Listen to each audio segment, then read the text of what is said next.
जिनकी अप्रोच अंदर है वो तो चले जाएगा, वो गाड़ी लेके भी चला जाएगा, वो पैदल भी चला जाएगा, क्योंकि अंदर से फोन आ रहे हैं। वो अभी आएंगे तो उनको कोई रोक नहीं पाएगा। ये तो उनके लिए कोई रोक टोक नहीं है। रोक टोक हर उस व्यक्ति के लिए है जो प्रश्न पूछेगा अंदर। ये देखिएगा बिहार का नंबर। तो दोस्तों नमस्कार, एक बार फिर से आपका स्वागत है। उत्तराखंड बेरोजगार संघ के अध्यक्ष बॉबी पंवार आज अपने कुछ साथियों के साथ नोटों से भरी अटैची को लेकर के सचिवालय पहुंचे, लेकिन बॉबी पंवार जिनके साथ त्रिभुवन चौहान भी थे और उनके अन्य साथी भी थे, उन्हें अंदर जाने की अनुमति नहीं मिली, उन्हें पास नहीं मिला। उसके बाद बॉबी पंवार और त्रिभुवन चौहान सचिवालय के गेट पर बैठ गए और आज नववर्ष के पहले ही दिन बॉबी पंवार और त्रिभुवन चौहान व उनके साथियों ने जिस प्रकार से जिस अंदाज में सचिवालय में एंट्री करने का प्रयास किया है और उन्हें पास नहीं मिला। उन्होंने उत्तराखंड की अनेकों समस्याओं से संबंधित प्रश्न उठाने की बात की थी और कई ऐसे प्रश्न हैं जो उन्हें सचिवालय में जाकर के पूछने थे,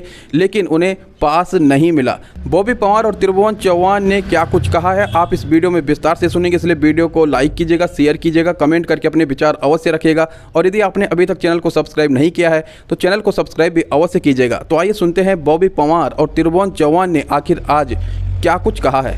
सभी प्रदेशवासियों को मेरा नमस्कार। जिस प्रकार से आपने सुबह हमारी वॉल पर देखा होगा कि आज हम सचिवालय आए थे और ये कदम बड़ी मजबूरी में उठाना पड़ा कि जिस प्रकार से अंदर सचिव से लेकर उनके पीएम मुख्य सचिव से लेकर पास को लेकर कन्नी काट रहे हैं, तब हम लोगों ने यहाँ आना उचित समझा और अपनी बात को रखना चाहा।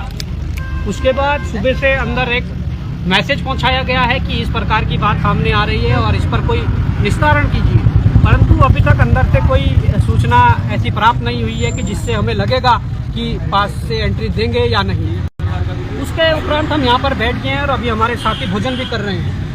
सुबह से भूखे हैं और अभी हमारे साथी भोजन कर रहे हैं। पर मैं ये कहना चाहूँगा कि हमारे अंदर वो पीड़ा है कि जब उत्तरकाशी से कम से कम 65-70 साल 75 साल के जो बुजुर्ग हैं वो उत्तरकाशी से पैदल अपनी समस्याओं को लेकर देहरादून पहुंच जाते हैं और उनकी कोई सुनवाई नहीं होती है।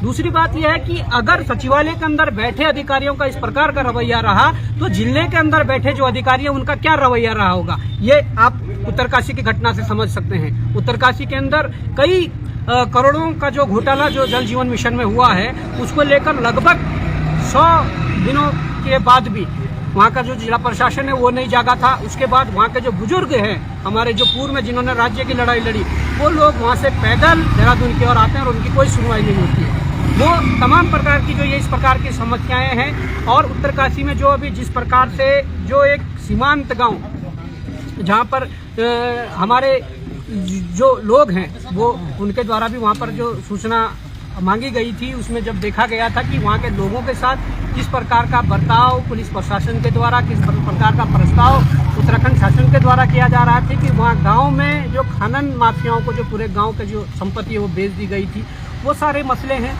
यहाँ तमाम प्रकार से जो अन्य जो मांगे हैं, जो जन समस्याएं हैं, लगातार क्षेत्रों से हमें भी फोन कॉल आते रहते हैं कि भाई इस विभाग में ये हो गया है, इस विभाग में ये चीज़ें हैं। तमाम समस्याओं को लेकर तमाम समस्याओं को लेकर हम लोगों ने सचिवालय में जाना उचित समझा अपने समाधान के लिए, जन समस्याओं के समाधान के लिए, परंतु अभी तक यहाँ पर कोई ऐसी व्यवस्था नहीं बन पाई है कि वो हमको मिला सके। अभी सामने गाड़ी आ चुकी है गिरफ्तारी को लेकर, आप दिखाइए उसको। अभी सामने गाड़ी आ चुकी है और केन प्रकरण जब भी, मैं आपसे यह कहूं कि जब भी कोई इस प्रकार की बात आती है तो उत्तराखंड पुलिस सबसे मुस्तैदी से आगे मिलती है अपनी कार्रवाई के लिए। क्या जो सचिवालय के अंदर गेट पास की बात हो रही है, क्या उत्तराखंड प्रशासन, उत्तराखंड का शासन इस बात को नहीं समझ पा रहा है कि सचिवालय के अंदर कोई पिकनिक मनाने नहीं जा रहा है, सचिवालय के अंदर जन समस्याओं को लेकर जाया जा रहा है। और यहाँ पर जिस प्रकार से जटिल जो व्यवस्था यहाँ पर बनाई गई है पास को लेकर, मैं कहीं ना कहीं उसका पुरजोर विरोध करता हूँ। इस सचिवालय के अंदर एक सरल जो व्यवस्था है, मैं ये कहना चाहता हूँ गेट पास को लेकर वो बननी चाहिए थी, परंतु यहाँ पर नहीं बन पाई है। आज ऊपर जो हमारे शहीद हुए आंदोलनकारी हैं उनकी आत्माएं भी रो रही होंगी, उनकी आत्माएं काँप रही होंगी कि कैसे हम लोगों ने जो राज्य लिया, जो संघर्षों की बदौलत लिया, जिसमें शहादतें हुई है, जिसमें जेल लोग गए हैं, जिसमें लाठियां खाई है, गोलियां खाई है, वो लोग आज कहीं ना कहीं उनकी जो आत्माएं हैं शहीदों की वो रो रही होंगी कि हमने ये कैसा राज्य दे दिया कि जहां पर हमारे उत्तराखंड के आम लोगों के लिए कोई सचिवालय जाने के लिए कोई व्यवस्था इस प्रकार की नहीं है। मैं समझता हूं कि इस व्यवस्था के खिलाफ एक जंग शुरू करनी चाहिए और इस व्यवस्था के खिलाफ हम लोगों ने पहले भी चेताया था और आज भी चेता रहे हैं। और अगर व्यवस्था इसी प्रकार से रही, व्यवस्था को नहीं सुधारा गया, तो निश्चित तौर पर मुझे लगता है कि उत्तराखंड के तमाम आंदोलनकारियों को, तमाम संगठनों को, तमाम राजनीतिक दलों के लोगों को ये समझना पड़ेगा कि हम किस बात के जनप्रतिनिधि हैं जब अपने आम जनमानस के लिए, आम जनता के लिए हम सचिवालय के लिए एक सुलभ व्यवस्था, एक सरल व्यवस्था, सरल गेट पास यहाँ से नहीं बना दे पा रहे हैं। हम जनप्रतिनिधि होने का हमारा कोई महत्व नहीं है, पर मैं समझता हूँ कि आज तमाम जनप्रतिनिधियों को ये आंखें खोलनी पड़ेगी कि अगर इस प्रकार से आम लोगों के लिए इस प्रकार की पाबंदी सचिवालय के अंदर है, तो ये सचिवालय के अंदर बैठे अधिकारियों की बाप की बकूती नहीं है, ये सरकार में बैठे हुए विधायक, मंत्री और मुख्यमंत्री के बाप की बकूती नहीं है। ये सचिवालय आम नागरिकों के लिए है, आम नागरिकों के समस्याओं के निराकरण के लिए है। और अगर इस प्रकार का व्यवहार ही रहा तो समझता हूँ, अभी मैंने अपने पिछले बाइट में भी कहा और अभी भी कह रहा हूँ कि ये अल्टीमेटम है। अगर इस प्रकार की व्यवस्था को दुरुस्त और व्यवस्थाओं को दुरुस्त नहीं किया गया तो निश्चित तौर पर आगे पूरी पिक्चर भी दिखाई जाएगी। हमारे साथ त्रिभुवन भाई हैं जो केदार घाटी की तमाम जन समस्याओं को लेकर, जो उनकी आम जनमानस की समस्याएं थी उनको लेकर सचिवालय में उन्हें जाना था, शासन में बात करनी थी, परंतु ये गेट पास को लेकर ये भी उलझन में है। नहीं, वाकई बहुत बुरा हाल है। देखिए, सुबह से बैठे हुए हैं हम, अभी किसी को कुछ पता नहीं कि होने क्या वाला है। सुबह जब हम यहाँ पहुंचे तो बताया गया कि जो मुख्य सचिव है वो मुख्यमंत्री की ड्यूटी में है। अरे मुख्य सचिव, आपको तो चाहिए कि आप जनता की ड्यूटी करें। आज आप मानते हैं अगर 9 वर्ष हो रहा है शुरू, तो वो प्लानिंग होनी चाहिए कि भैया ये अब आने वाला 2025 इसको कैसे दुरुस्त किया जाए, कैसे यहाँ की स्वास्थ्य व्यवस्थाओं को लेकर चीजें ठीक की जाए। आप सब लोगों ने भी देखा होगा, मैंने पहले भी बोला था कि अगर स्वास्थ्य में यहाँ समझिएगा, कल मैं एक पोस्ट देख रहा था, धन सिंह रावत जो अभी मंत्री हैं हमारे स्वास्थ्य के, वो जा रखे स्वास्थ्य जो निर्देशिका है, मतलब जो स्वास्थ्य में सबसे बड़ा पद है वो निर्देशिका, उनकी तबीयत खराब हो रही थी। तो हमारे पास ऐसा सरकारी कोई हॉस्पिटल नहीं है जहां पर हमारे अधिकारियों की तबीयत का दिखाया जाए। उनको भी लेकर गए हैं मैक्स हॉस्पिटल, तो मैक्स में जाकर वो सांत्वना भी दे रहे हैं और तमाम वो भी कर रहे होंगे। पर समझिएगा हमारे यहाँ कुछ व्यवस्था है ही नहीं, तो उस पर कौन काम करेगा और उस पर काम करना कब शुरू करेंगे। आज ये व्यवस्थाएं जो है ये रोना है। एक भी चीज है जो उन्होंने सही कर रही, क्योंकि ये फॉर्म जो मैं देख रहा था यहाँ सचिवालय में अंदर जाने का, ये फॉर्म मैं मान के चल रहा हूँ, आप कोई अकेला बंदा इसको कभी नहीं भर सकता जब तक कि कोई, मतलब मैंने ये देखा ना, क्योंकि जब हमने अभी विधानसभा का फॉर्म भरा था तो जो हमारे साथ विधानसभा में विधायक प्रत्याशी थे जितने भी, सबने वकील कर रखे थे वो फॉर्म भरने के लिए। हम इकलौते प्रत्याशी ऐसे थे जिन्होंने हमने फॉर्म अपने आप ही भरा। अब वो फॉर्म भरने के लिए जब उनको वकील चाहिए, तो मुझे लगता है जो एंट्री पास का फॉर्म है इसके लिए भी कई जो हमारे विधायक भी हैं या अन्य लोग भी हैं, उनमें 70-80% ऐसे होंगे जिनको वो भरना नहीं आएगा कि जाना किसके पास है। आधा तो वो फॉर्म इंग्लिश में है। सबसे बड़ी बात है यहाँ पे वो फोन में, छोटा फोन किसी के पास होगा वो कैसे लेंगे, क्या कुछ व्यवस्थाएं हैं। कैसे वो लोग आज सुबह से यहाँ पर इतने मिठाई के डब्बे चले गए अंदर। अरे भैया 9 वर्ष मुबारक किसी को देना है, उनके जाके घर पर दो, यहाँ ऑफिस में जाकर क्या। यहाँ पर जितने अधिकारी हैं क्या इनके पास इतने पैसे नहीं है, जब ये सरकार के इतना पैसा सैलरी नहीं ले रहे जो अपने लिए एक मिठाई का डब्बा लेकर आ पाए। यहाँ पे ये पुलिसकर्मी भी करें, इन्हें भी खिला दो कोई मिठाई।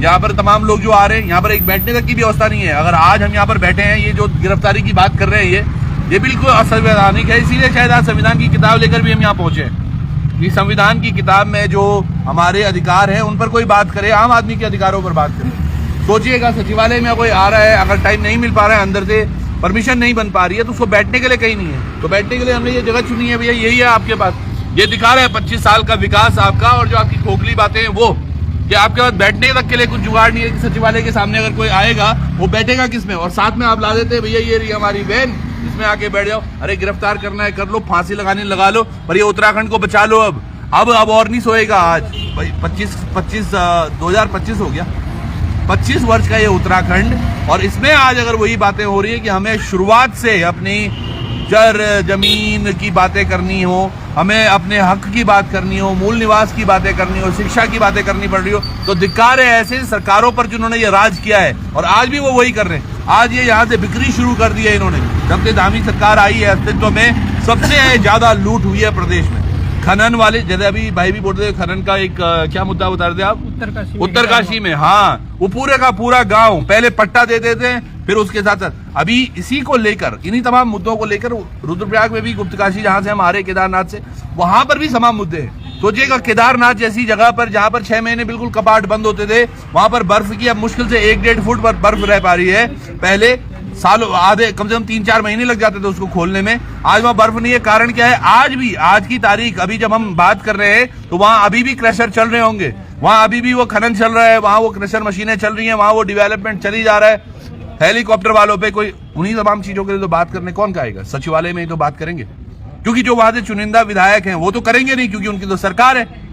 जो लोगों ने अपने, जिनके ढाबे तोड़े गए, जिनकी दुकानें तोड़ी गई, जिनके लिए तमाम चीजें सरदर्द हुआ, उनके बारे में कौन बात करेगा? शायद एक प्रत्याशी आगे जाएगा जो बात करेगा, लेकिन प्रत्याशी अगर यहाँ से एप्लीकेशन भरता है वो तो निरस्त कर लेता है, क्योंकि उनको पता है भैया ये तो आएंगे यहाँ पर बहस करेंगे, हमारे लिए कान खराब कर देंगे। पहला जो प्रकरण हुआ था अभी कुछ हफ्ता 15-20 दिन, शायद 1 महीना हो गया है, उस प्रकरण में इन्होंने बोला कि भैया जूते पहन के आए हैं, जूते पहन के आए, कुछ जूतों की बात हो रही थी। हमने तो ये भी सोचा कि यार जूते उतार के चले जाते हैं भैया, जूते यही उतारते हैं, अंदर चलते हैं कि देखते हैं कि भैया बिना जूतों की भी बातें होती है या नहीं होती, वो भी नहीं। उसके साथ साथ सुबह से एक बड़ा बना हुआ है कि हाँ यार हम बैग भी लेकर आए हैं, बैग लेकर ही अगर एंट्रीज होती है तो हो, हमें पता तो चले यहाँ पर जो लोग आ रहे हैं वो किस तरह से आ रहे हैं, क्या मंसूबों के साथ आ रहे हैं, कितना वो पैसा ला रहे हैं, क्या एंट्रीज है। यहाँ पर एक कैमरा लगा हुआ है, और मैंने ये पहले भी बोला है बात, ये कैमरे में आप देख लो कि जितने लोग अंदर जा रहे हैं और उतनी पर्चियां हैं क्या, ये बड़ा प्रश्न है। जो विजिटर की पर्चियां बन रही हैं, क्या पर्चियां हैं? अब ये समझिएगा आप, उत्तराखंड में हैं हम अभी, उत्तराखंड की चीजें हैं ये। तमाम लोग कहाँ जा रहे हैं, क्यों जा रहे हैं, इन पर कोई आलोचना होगी नहीं होगी। ये तो दिल्ली नंबर है, DL4CAN है, दिल्ली की नंबर की गाड़ी अंदर जा सकती है, हम नहीं जा सकते, क्योंकि हम उत्तराखंडी है। हम शायद प्रश्न पूछेंगे, इनको जवाब, अगर हम अभी गुलदस्ता होता, पेटियां होती, मिठाइयां होती, तो ये हमें अंदर ले जाते अभी, लेकिन हमारे पास प्रश्न है जनता के रिलेटेड, जनता के लिए जो वादे कर रखे हैं इन्होंने। 600 करोड़ रुपए की घोषणा की है धामी जी ने अभी चुनाव में जाने से पहले, 600 करोड़ रुपए की, केदारनाथ में 600 करोड़ रुपए के शिलान्यास करके बड़ी बड़ी बातें करके आए। पहले निशंक ने 500 करोड़ की करी थी, अब धामी जी एक कदम आगे गए, 600 करोड़। उसके लिए बात करनी है, क्या राधा रतूड़ी जी बात करेंगे उस बारे में, या कोई और बात करेगा कि वो 600 करोड़ की जो स्कीमें आपने बताई हैं, जो जनता को झुंझुना पकड़ाया है, वो झुंझुने के बारे में यही लोग तो बात करेंगे कि भैया हाँ कहाँ पर क्या चीजें हो रही हैं, कौन सी चीजें प्रगति पर हैं, कौन सी चीजें रुकी हुई हैं। ये पुलिस वाले भाई लोग हमारे सारे खड़े हैं यहाँ पर, 4600 ग्रेड पेपर, इनको भी बड़ा वादा किया गया था कि जो ही अगली बार हमारी सरकार बनती है, पहला नियमावली, पहला जियो 4600 ग्रेड पे का पास करेंगे हम। कहाँ हुआ वो 4600 ग्रेड पे, जहाँ इनको भी झुंझुना पकड़ा दिया। तो तमाम जो चीजें हैं वो केवल नेताओं के लिए हो रही हैं। यहीं पर एक राजपुर रोड पर ये एक नेता है हमारे, या मसूरी से विधायक है, मंत्री पद पर है, आय से अधिक संपत्ति का मामला चल रहा है उन पर, लेकिन कोई जांच क्या हो रही है उस पर कोई पता नहीं। वो अभी आएंगे तो उनको कोई रोक नहीं पाएगा, ये तो उनके लिए कोई रोक टोक नहीं है। रोक टोक हर उस व्यक्ति के लिए है जो प्रश्न पूछेगा अंदर, ये देखिएगा बिहार का नंबर। तो ये तमाम जो है ये चीजें क्यों हो रही है, ये आम आदमी को समझना होगा। हम ये जो बैठे हुए एक प्रयास कर रहे हैं, आज नया साल है, हर कोई अपने घरों में मिठाइयां बांट रहा होगा, पर हमारा एक ही दर्द है कि उत्तराखंड अब यहाँ से अच्छा हो, और उसके लिए प्रयासरत रहेंगे सभी।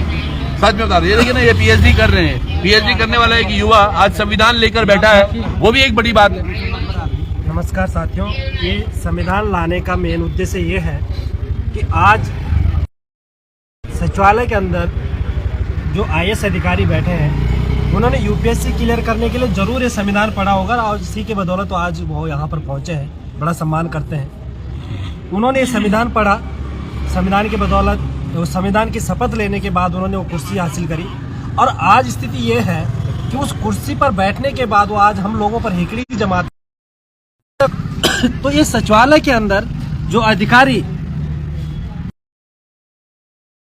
शपथ लेकर, इस संविधान की शपथ लेकर आज उस पद पर बैठा है और आज इस संविधान की अवहेलना कर रहा है, तो ये संविधान आज उस अधिकारी की टेबल में रखा जाएगा जो अधिकारी इस तरीके से हमारे मूल अधिकारों का हनन कर रहा है। अब ये संविधान, हम इस संविधान को मानने वाले लोग हैं, इस लोकतांत्रिक देश में रह रहे हैं, इस संविधान से ही देश चलता है, और इस संविधान में हमारे कुछ मूल अधिकार हैं जिनका जिक्र अनुच्छेद 12 से लेकर 35 में स्पष्ट रूप से किया गया है। आम नागरिकों के मूल अधिकार इसमें है।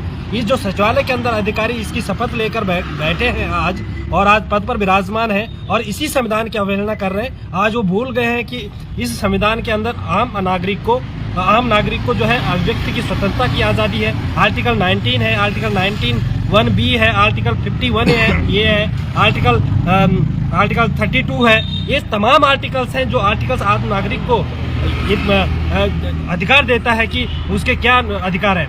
इसके अतिरिक्त जो ये संविधान है इसकी मूल प्रस्तावना कहती है हम भारत के लोग, यानी कि we are people of India. ये जो देश है ये आम नागरिक का देश है। ये देश जनता से चलता है, ये अधिकारी की हेकड़ी से नहीं चलता है, ये IAS अधिकारी की हेकड़ी से नहीं चलता है, ये नागरिक की आम नागरिक से चलता है। इस देश का आम नागरिक सरकार चुनता है और सरकार आम नागरिक के लिए काम करती है। यही लोकतंत्र है। लेकिन आज इन्होंने लोकतांत्रिक प्रक्रिया को तार-तार करके रख दिया है, संविधान के चितले करके रख दिया है। आम नागरिक को एंट्री पर रोक लगा रहे हैं। अगर हमारे बागेश्वर, पिथौरागढ़, अल्मोड़ा, उत्तरकाशी, टिहरी यहाँ के लोग अगर सचिवालय में आना चाहे तो एंट्री कैसे लेंगे? एंट्री की प्रक्रिया जैसे हमारे त्रिभुवन भाई ने बताया, इतनी लॉन्ग प्रोसेस उन्होंने करी है कि उसको आज गारंटी के साथ कह रहे हैं, दावे के साथ कह रहे हैं कि आज जो सरकार में विधायक होंगे आधे विधायक उसको नहीं भर पाएंगे, क्योंकि उनको तो एंट्री सीधे उनकी एंट्री है। लेकिन अगर उनसे ये कहा जाए कि आप इस फॉर्म को भरें, तो दावे के साथ कह रहा हूँ 50% विधायक उस फॉर्म को नहीं भर पाएंगे जो इनकी पास प्रक्रिया की प्रोसेस के लिए एक फॉर्म भरना पड़ता है। तो आम नागरिक जो अनपढ़ आदमी उत्तरकाशी का आएगा, जो बागेश्वर से आएगा, 2000 रुपए खर्च करके देहरादून पहुंचेगा, उसको सचिवालय में नहीं आने दिया जाएगा। तो क्या इसीलिए हमने ये सचिवालय लिया था? हमारे उत्तराखंड आंदोलनकारियों ने शहादतें दी है। 19 साल के, 20 साल के राजेश रावत, राजेश नेगी, सूर्यकांत थपलियाल जैसे, गिरीश बद्री जैसे युवाओं ने 19, 20, 21 साल के युवाओं ने अगर शहादतें दी है तो तब जाकर नसीब हुआ ये सचिवालय। यहाँ की माताओं बहनों की आबरू लूटी गई है, उनकी अस्मिता के साथ छेड़छाड़ हुआ है, उनके साथ अन्याय हुआ है, तब जाकर नसीब हुआ है सचिवालय। लेकिन आज सफेद हाथी बनकर रह गया है, भ्रष्टाचार का ठिकाना बनकर रह गया है, भ्रष्टाचार अधिकारियों के ऐसो आराम की जगह बन गया है। जहाँ सुबह से लेकर हम बैठे हुए 11 बजे से हम देख रहे हैं गुलदस्ते लेकर अंदर जा रहे हैं लोग, मिठाइयाँ लेकर अंदर जा रहे हैं। क्या यही ठिकाना है? इसीलिए सचिवालय लिया था क्या? इसीलिए हमने सचिवालय लिया था क्या? इसीलिए सचिवालय लिया था हमने कि लखनऊ से देहरादून लाएंगे और अधिकारी मौज करेंगे, यहाँ के आम नागरिक के अधिकारों का शोषण करेंगे। आज ये उत्तराखंड जो सचिवालय है ये अंग्रेजी हुकूमत की याद दिला रहा है। जिस प्रकार के रोक तब उस जमाने में हुआ करती थी अंग्रेजों के जमाने में, आज यही अधिकारी बैठकर वही रौब हम पर झाड़ रहे, वही हेकड़ी हमें दिखा रहे हैं। लेकिन अगर ये सचिवालय प्रशासन हमें अंग्रेजी हुकूमत की याद दिलाता है तो हम भी इन अधिकारियों को काकोरी कांड की याद दिलाते हैं कि जिस प्रकार से उस समय में अंग्रेजी हुकूमत के दौरान जिस प्रकार का रवैया उस समय एडमिनिस्ट्रेशन का था, वही हाल आज यहाँ उत्तराखंड सचिवालय का है। आज बड़ी पाबंदियां लगाई जा रही हैं और बिहार, झारखंड, गुजरात, अन्य जगहों की गाड़ियों को लगातार एंट्रियां दी जा रही हैं। सुबह से हम देख रहे हैं यहाँ पर बैठ के, और हम लोग यहाँ पर बैठने को मजबूर हैं। ये राज्य उत्तराखंड के आम नागरिक का राज्य है, आम नागरिक की प्रॉपर्टी है ये सचिवालय। ये किसी अधिकारी की जागीर नहीं है, ये आम नागरिक की प्रॉपर्टी है, पब्लिक प्रॉपर्टी है। इस पर सभी का अधिकार है, इस पर इसके लिए सभी को अधिकार होना चाहिए इसके अंदर जाने का। किसी को कोई रोक नहीं सकता। आपको फॉर्मेलिटीज पूरी करनी है, उसकी जांच करिए, पड़ताल करिए, आधार कार्ड लीजिए, मोबाइल नंबर लीजिए, पूरा एड्रेस लीजिए, लेकिन उसको जाने दीजिए। ये लॉन्ग प्रोसेस जो आपने बना रखी है पास की, इसमें शिथिलता लाएं और आम नागरिक के लिए इसके दरवाजे खोलें। इसमें एक बड़ी चीज थी साहब, अभी एक कमेंट में पढ़ रहा था, मुझे लग रहा है बेताल घाट से भी कुछ लड़के भाई लोग हमारे साथ जुड़े हुए हैं। बेताल घाट नैनीताल ब्लॉक की मैं बात कर रहा हूँ, जहाँ पर खनन इतना हावी है।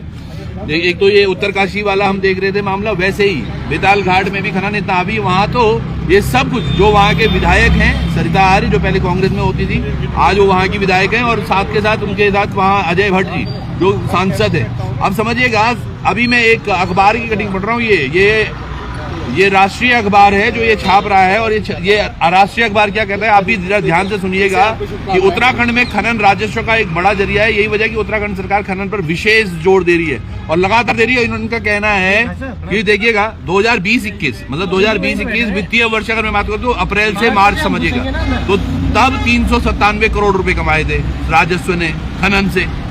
उसके बाद 21-22 में 570 करोड़ रुपए, 22-23 में 472 करोड़ रुपए और 23-24 में 645 करोड़ रुपए।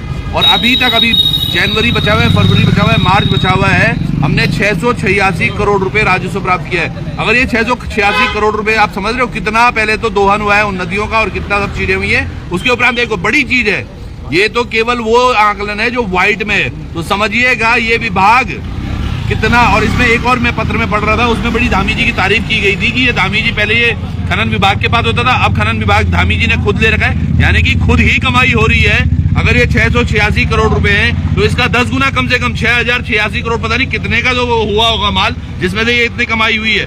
और इतनी कमाई करने वाले धामी जी बोलते हैं कि हमने सभी चीजें बढ़िया कर रखी है, तो उसका ये उदाहरण आज दिख रहा है। हम सब यहाँ पर हैं और किस तरह से चीजें हो रही हैं वो दिख रही है। और हर किसी को आज कम से कम मुझे ये लग रहा है 2-4 गाड़ियां जो वापस हो रही है ना, इसकी वजह भी हम लोग बैठे हुए हैं यहाँ पे, नहीं तो ये सब लोग भी अंदर जा रहे होते, अपनी चीजें कर रहे होते। बिल्कुल। अब देखिए किस प्रकार से यहाँ पर आकर लोग फोन पे बात करवा देते हैं। जिनकी अप्रोच अंदर है वो तो चले जाएगा, वो गाड़ी लेके भी चला जाएगा, वो पैदल भी चला जाएगा, क्योंकि अंदर से फोन आ रहे हैं। जिस आम नागरिक की, जिस आम जनप्रतिनिधि की अप्रोच अंदर नहीं है, उसको तो दर दर की ठोकरें खानी पड़ रही है। उसको तो अपनी समस्याओं को लेकर समझ नहीं आता कि वो किस पर अपनी बात रखे। आप देख रहे होंगे नजारा, मैंने आपको भी वीडियो में दिखाया कि किस प्रकार से लोग रॉब से फोन निकालते हैं और लो जी बात करिए, हम अंदर जाएंगे। तो ये सिलसिला केवल एक दिन का सिलसिला नहीं है, ये सिलसिला साल भर का सिलसिला है। और अभी वो गाड़ी वापस चली गई है और इस प्रकार से चीजें चलती है। इसलिए हम कह रहे हैं कि जिस प्रकार से गेट पास की जो व्यवस्था है, जो बड़ी जटिल बनाई गई है, उस व्यवस्था को अव्यवस्था को दुरुस्त करने की जरूरत है और उसे कहीं ना कहीं सरल बनाने की जरूरत है। तभी जाके यहाँ का आम नागरिक अपनी जन समस्याओं को लेकर शासन के अंदर अपनी बात रख पाएगा। और अगर ऐसा नहीं हुआ तो बार बार हम कह रहे हैं कि ये अल्टीमेटम है और अल्टीमेटम के बाद हमेशा पिक्चरें दिखाई जाती है और हम दिखाने में पीछे नहीं हटते हैं। तो जय हिंद साथियों, मैं कहना चाहूंगा कि इसके लिए एक स्वर में पूरे उत्तराखंड वासियों को अपनी बात, अपनी आवाज को बुलंद करना होगा। अपने जल जंगल जमीन की जो लड़ाई है, हमारे जो संसाधन है, त्रिभुवन भाई ने अभी खनन की बात करी है, क्या खनन को करने के लिए हमारे व्यक्ति योग्य नहीं है? अरे ऊपर से खनन ही केवल अकेला क्यों हैदराबाद की कंपनियों को लाया जा रहा है, क्यों गुजराती कंपनियों को लाया जा रहा है, क्यों हरियाणा से लोगों को लाया जा रहा है? क्या एक खनन हमारा व्यक्ति नहीं कर सकता है? क्यों हमारे व्यक्ति को उसमें रोजगार नहीं मिल सकता है?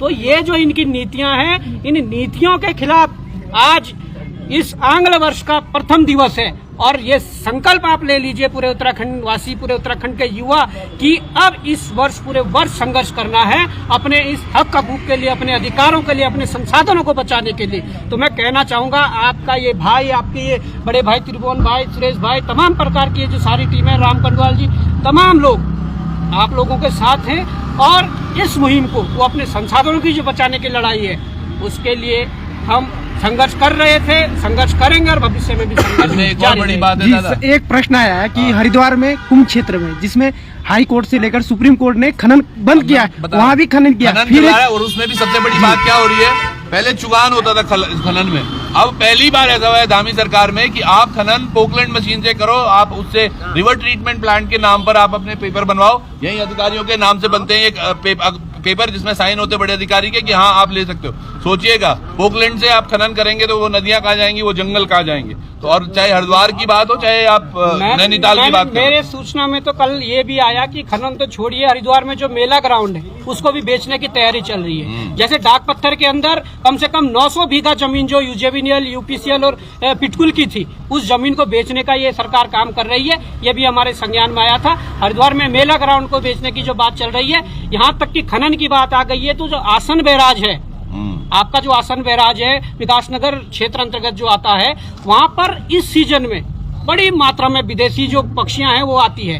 और ये एनजीटी का साफ निर्देश है कि जहां पर इस प्रकार की चीजें हुई है, जहां पर ये विदेशी बर्ड्स कुछ महीनों के लिए आते हैं, वहां के 10 किलोमीटर एरिया तक खनन नहीं होंगे। और आप जाकर देखिए, शाम को एक लाइव करके देखिए वहां से किस प्रकार से धड़ल्ले से पोकलेने मशीनें यमुना नदी में उतारी और हमने माँ यमुना की छाती को फाड़ा जा रहा है, चीरा जा रहा है। तो ये सबके खिलाफ हमारे प्रश्न बहुत है। उन प्रश्नों को लेकर ही हम सचिवालय में, शासन में लोगों से, इनके सचिवों से मिलने वाले थे, परंतु हमारे सवालों के जवाब इनके पास नहीं है। इसलिए ये हमारी मुलाकात से हमारी जो मुलाकात है उससे बच रहे हैं। पर ये लड़ाई आज आंग्ल वर्ष के प्रथम दिवस पर 2025 में अगर शुरू हुई है तो ये पूरे प्रदेश में बड़ी स्तर पर इस लड़ाई को लड़ा जाएगा। पूरे प्रदेशवासियों को एकत्रित किया जाएगा और तमाम प्रकार से इनकी जो कुनीतियां हैं जो सुकृत्य है उनको सबके सामने लाकर